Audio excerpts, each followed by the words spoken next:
This program may contain general offensive material which may be disturbing to some viewers.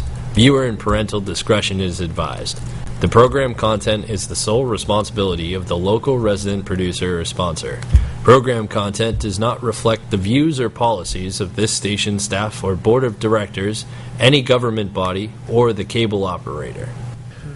Tonight on Earth News, the attack of the 22-pound cat. That's scary. Can a grilled cheese sandwich get you expelled from school? There's no way. And did Brad wear the wrong shirt to today's episode? It is a green shirt with a green screen. So, yes. And another Florida man has an affinity for dogs. That's disgusting. And all this right now.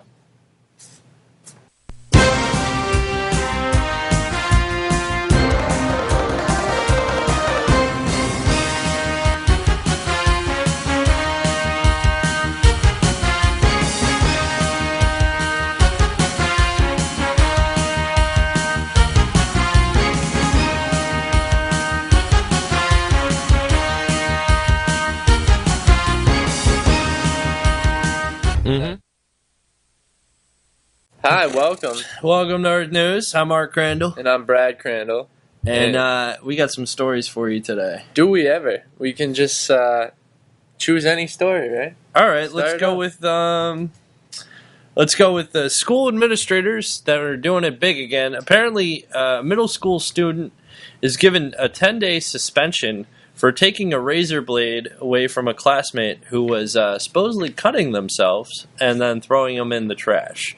In Virginia Beach, Virginia, we teach kids that honesty is the best policy. But apparently, this one middle school at Virginia Beach, it might be better to keep the truth to yourself. A couple of weeks ago on Thursday at Bayside Middle School, a 6th grader, Adriana Harris, who I believe we have a picture of, came to the aid of a classmate who was cutting his arm.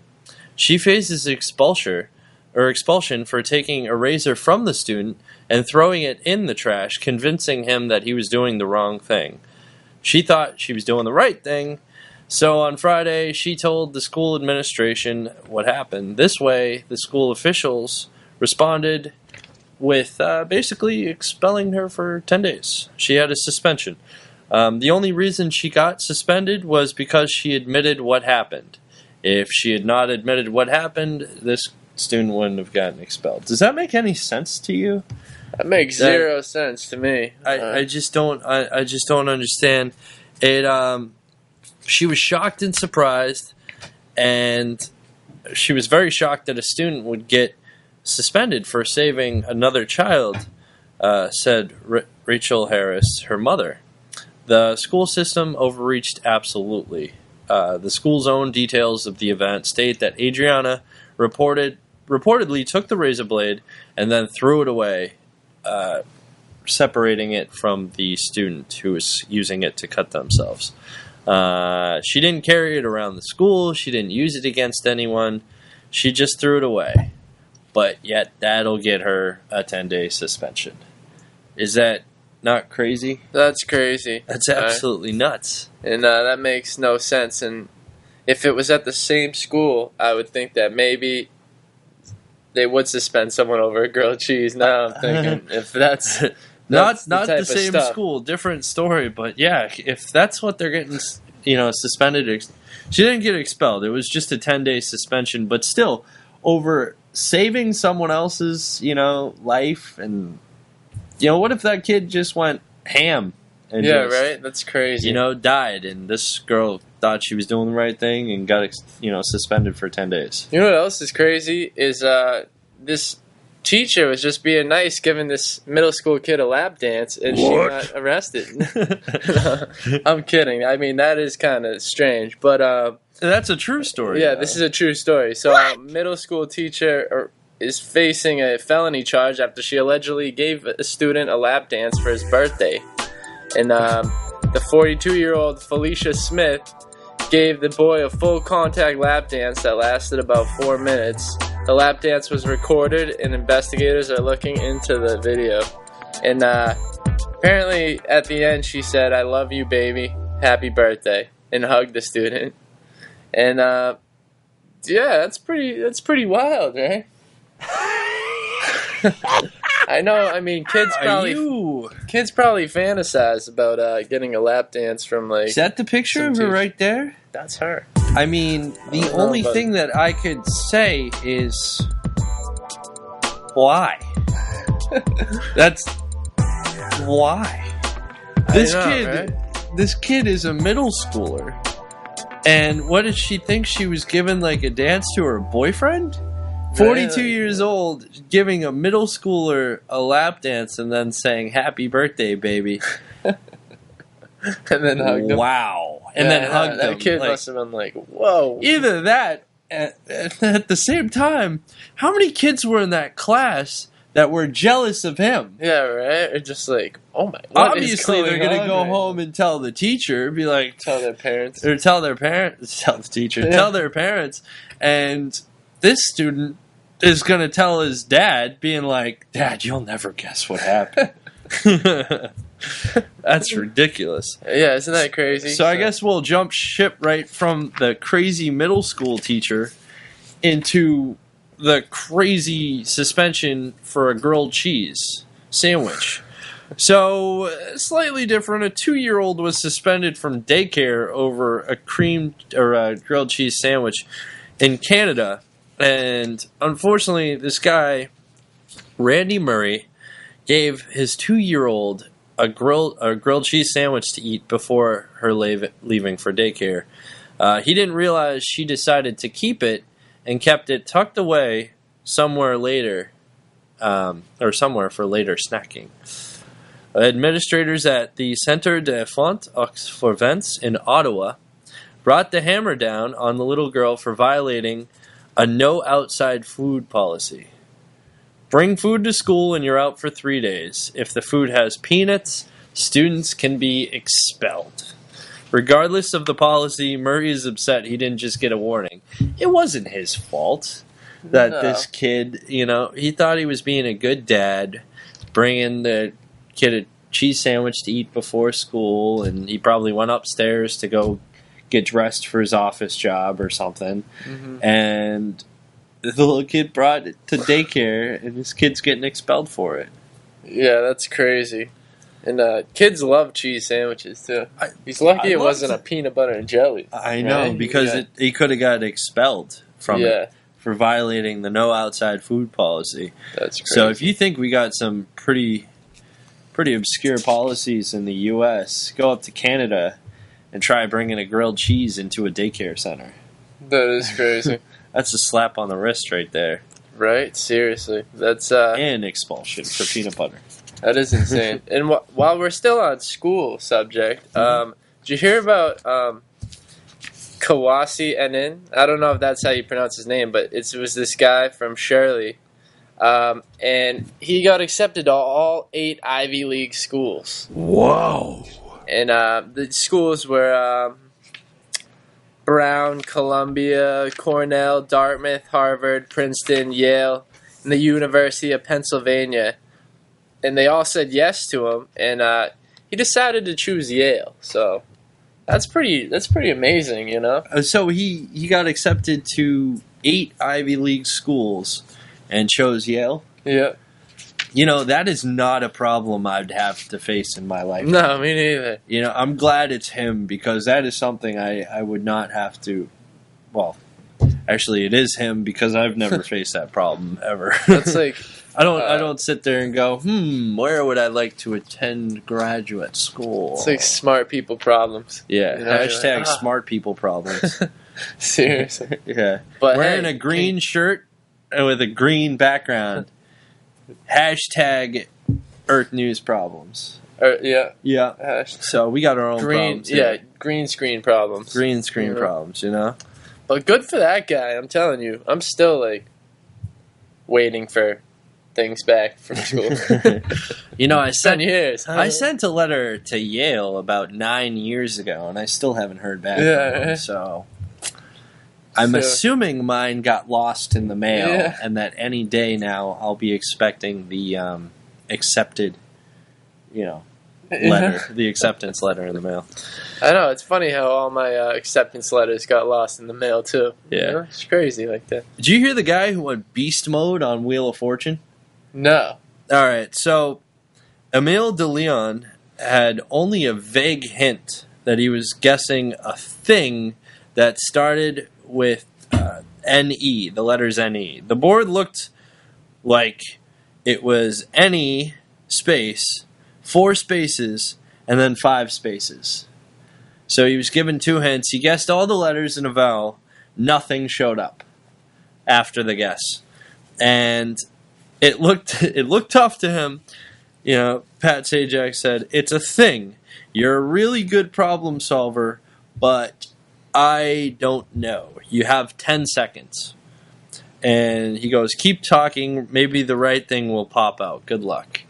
This guy was talking to himself, and he correctly guessed new baby buggy with his first attempt, prompting Pat to playfully pat down the player, saying, "Good job."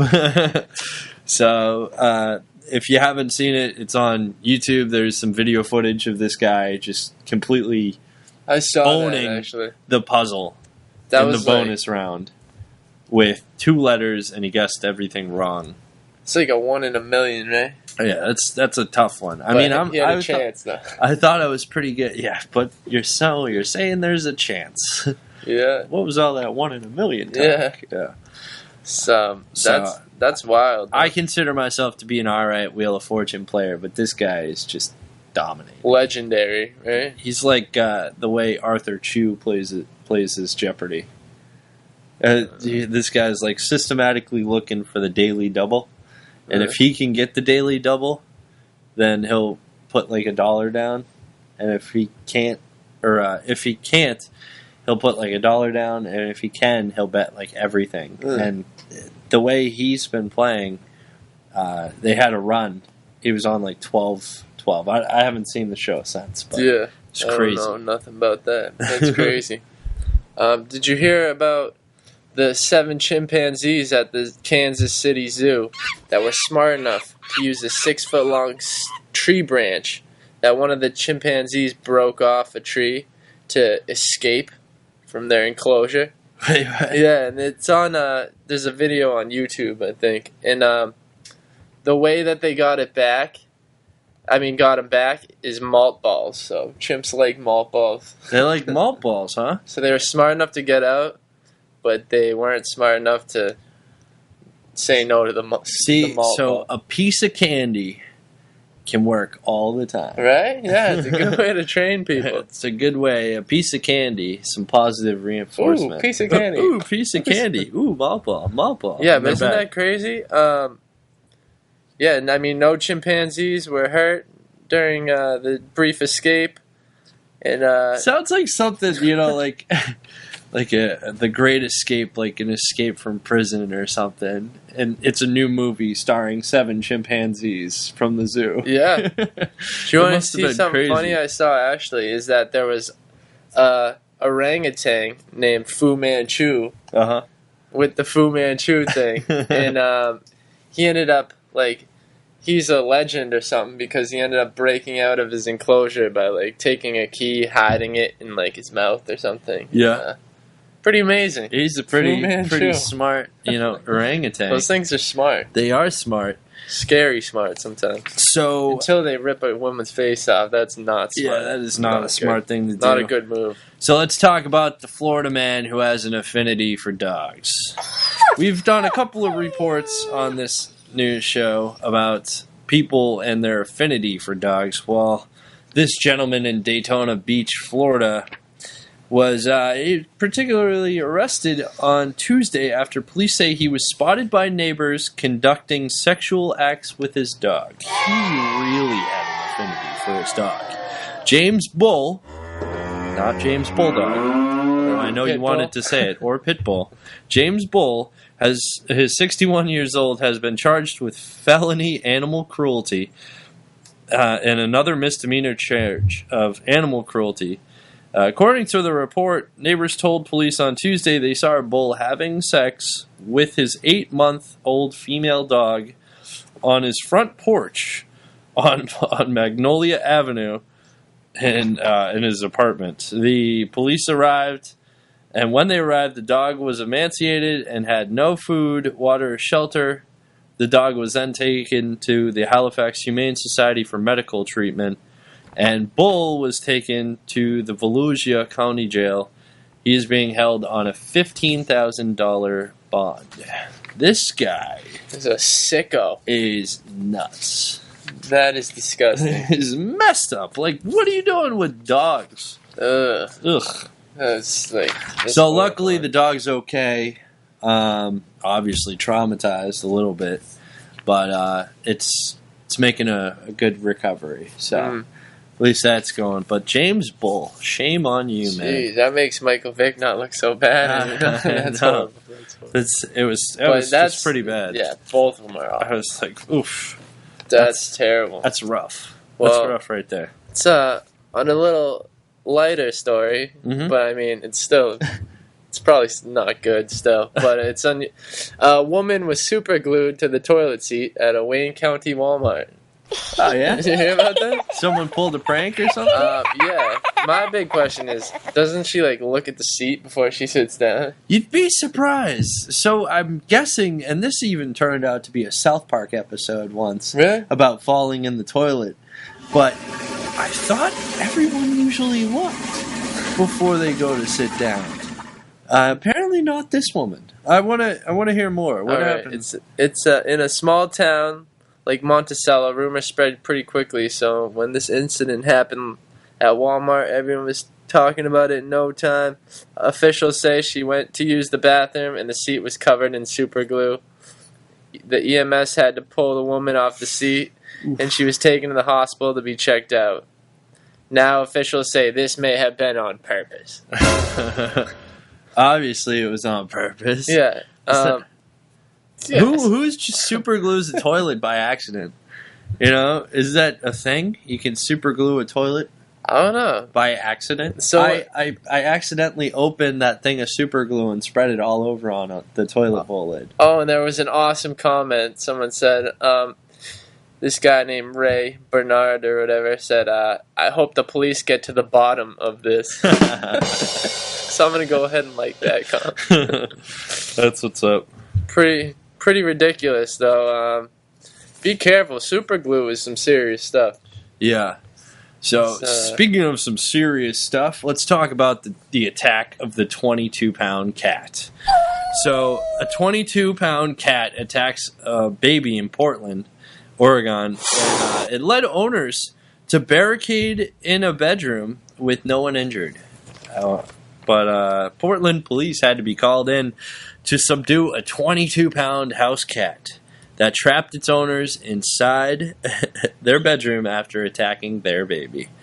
The baby was not injured in the Sunday incident. However, Sergeant Pete Simpson, a Portland Police Bureau spokesman, said officers responded to a 911 call that evening from a couple who had locked themselves in their bedroom with their child. So he waited, said the operator could hear the cat screeching in the background as the couple awaited help. Officers used a dog snare to capture the cat and placed it in a crate. Simpson had also said the owners told the dispatcher the cat had a history of violence. It said the cat remained with its owners, though. So, wow. This cat's scary. Yeah, you know, like just 22 pounds of pure ferocity.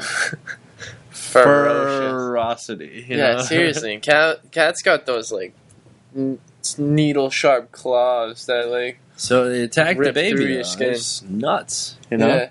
I actually had a friend that used to have a cat. I would call this cat a devil. It was named Tiger. Mm-hmm. And this thing, in the middle of the night, you would go to the bathroom, and this cat would just be if it was in the hallway, you better go to a different bathroom or something, because it would hiss if you got to a certain proximity of the thing. Uh-huh. And then if you tried to go, it would take a swing at you, and it was. That cat was scary. Yeah, it was a scary cat. That cat, because you had to fight for any kind of space with that cat. Yeah. If you were in the same room as the cat and the cat wanted to sit down on the couch, you were moving. Yeah, that thing was scary. And then every once in a while, I'd try to be nice to you, and then it would just snap on you. But, hey, I got more facts about this orangutan named Fu Manchu. Oh, yeah? He repeatedly escaped from his cage using a key he had created from a piece of wire. He would hide the key throughout the entire day in his mouth, prohibiting his zookeepers from finding it. So, don't tell people you never heard of Fu Manchu. I told you.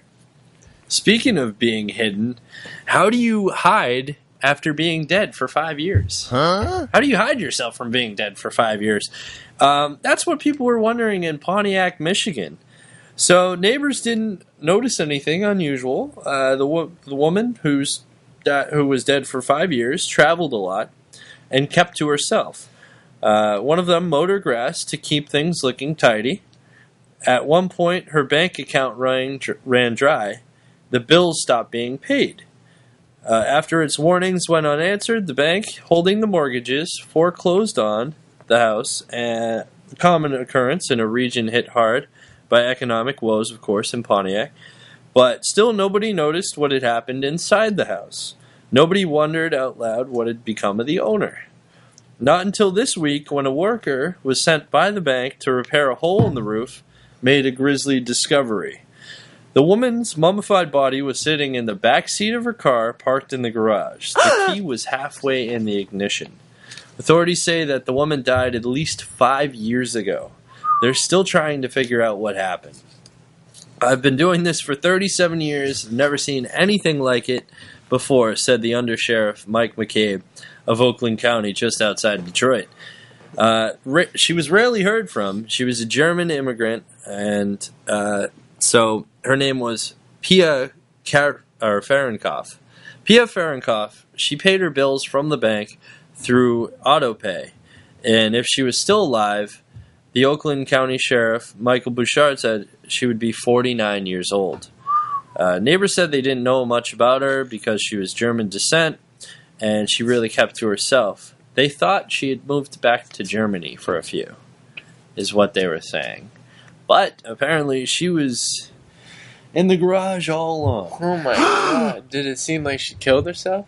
It did. Well, her key was halfway into the ignition. So it wasn't full way? So it wasn't all the way into the ignition. So, and she was just sitting there. Maybe a heart attack or something, but she would have been 49 years old, and her neighbors didn't say anything because she didn't say anything. That's sad.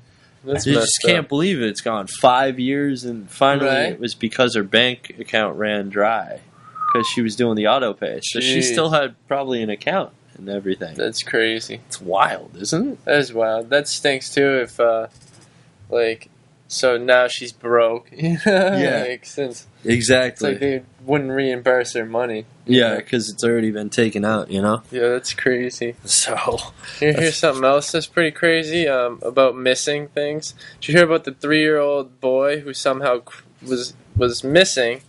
And he somehow crawled up into a claw machine and was busy playing with the stuffed animals. Yeah, I heard about this one. At a bowling and billiards place. Yeah, the kid left his house or whatever while the mother was in the bathroom and went into this bowling alley and went right up into the bear claw machine. He wanted a couple having of friends. I heard they gave him every animal in there. Did they? Yeah. Wow. Yeah, I heard that the kid won the grand prize and walked out with all the animals. Jeez, that's crazy. This is not the first time it's happened either. There's been kids inside a vending machine before. I think there was one in Rhode Island before. How? It's insane. How do these kids do this? I don't know. Maybe they're small enough that they'll latch, but nowadays it's almost like it's impossible to steal a prize out of there. Yeah, exactly. Yeah, that's bizarre. It's very weird, But this kid was just having a fun time, I think, with the animals. That's funny. Shows him with a picture of playing with something. So pretty funny. Yeah. Speaking of animals, this is no laughing matter, but believe it or not, fact or crap, this is a little bit of both. Breakfast is starting to get expensive because bacon prices are now skyrocketing because of a piglet diarrhea epidemic. Bacon was $5.56 a pound at the end of January, up from $3.63 in 2010, according to a recent Bureau of Labor Statistics data. Always popular, bacon has been booming in recent years, showing up in everything from bacon-infused booze, bacon bouquets, bacon lip balm, chocolate, bacon-scented iPhone alarm clock. I have not heard of this, but even a bacon-flavored personal lubricant.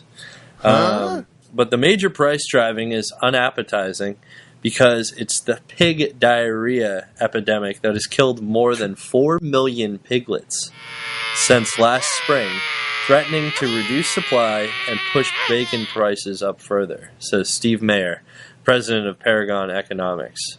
On the retail level, he says, we'll expect that increased cost is going to be passed on through to the consumers.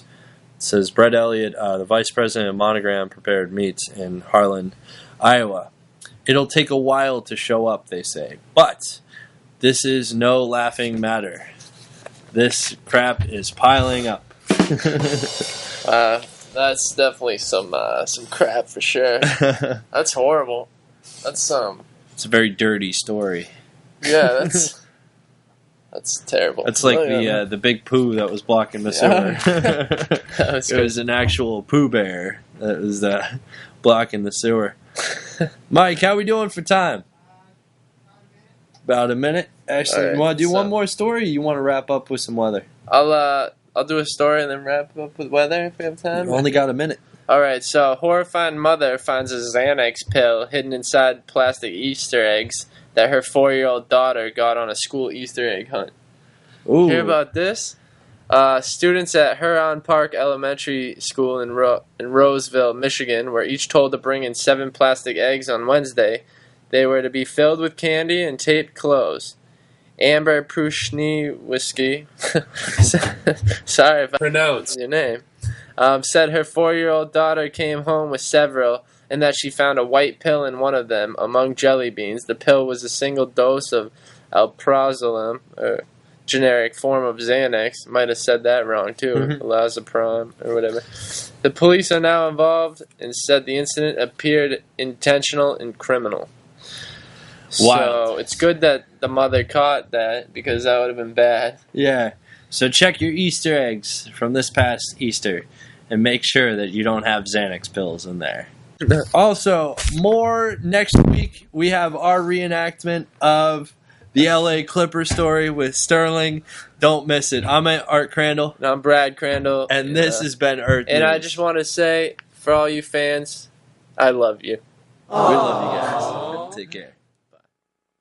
Wow, I think that was a good episode. That was a good episode. Yeah. This is EarthNews. And thanks for watching. Oh yeah. It's been real. See you next time. That's too long.